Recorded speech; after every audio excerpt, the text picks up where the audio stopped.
तो क्या 1000 रुपए आनंदा के प्रतिनिधि के रूप में आए हुए हैं।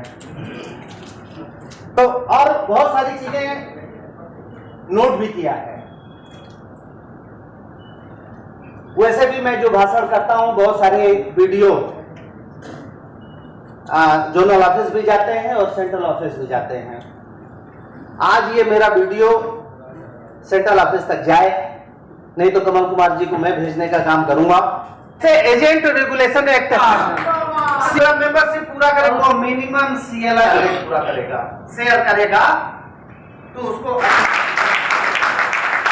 ऐसा अभी सीनियर डीएम कह रहे थे, आप मेरे ऊपर ला दिए। आज हम पूरी तरीके से डिपेंडेंट हैं सिंगल प्रीमियम पे,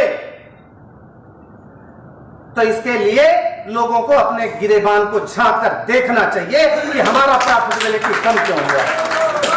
आज अगर 1 रुपए आ रहा है और 1.5 रुपए हमारे क्लेम में जा रहे हैं, तो यह आत्मावलोकन का समय है और इसको निश्चित रूप से किया जाना चाहिए। इसमें किसी की शान कम नहीं होती, बल्कि इससे शान बढ़ती है और इससे संगठन का, इससे हमारे ऑर्गेनाइजेशन का डेवलपमेंट बढ़ता है। इससे लाखों लाख करोड़ों भारतीयों का जो विश्वास है हमारे प्रति, यह संस्था ऐसे नहीं बनी, यह संस्था ऐसे महान नहीं कहलाती।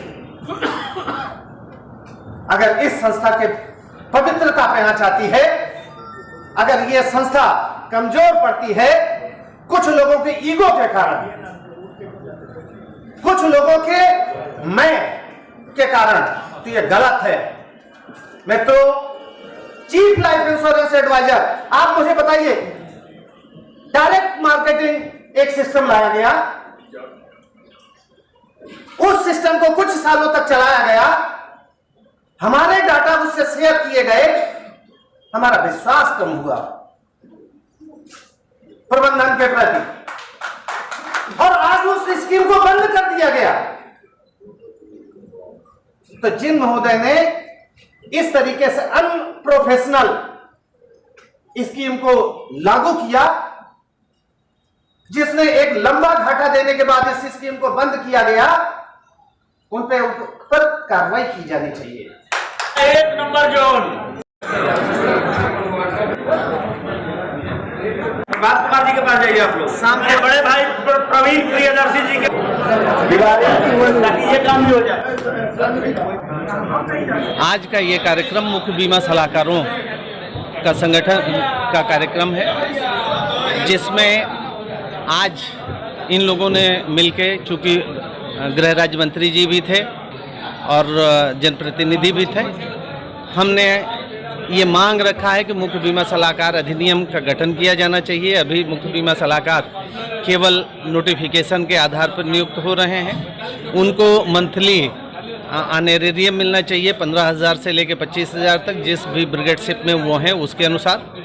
चूँकि अब LIC के शेयर में उनका लगभग 20% मार्केट शेयर का इस चैनल के माध्यम से आता है और इसलिए अगर उनको सुविधाएं मिलेगी तो निश्चित रूप से व्यवसाय में वृद्धि होगी।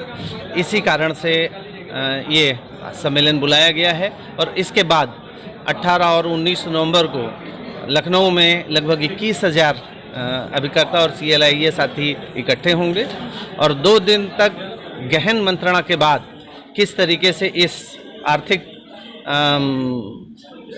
कंपनी को, जो भारत की सबसे बड़ी वित्तीय संस्थान है, उसको ऊंचाई पे ले जाया जाए। और सबसे बड़ी चीज़ ये है कि अभिकर्ता और CLIA के हितों का संवर्धन कैसे हो, इसके लिए गहन चर्चा होगी और उसके बाद भारत सरकार और प्रबंधन के साथ इस प्रस्ताव पे चर्चा करेंगे और उन स्कीमों को लागू कराने का प्रयास करेंगे। अपना परिचय दीजिए। मैं Devi Shankar Shukla, president life insurance agent federation of India.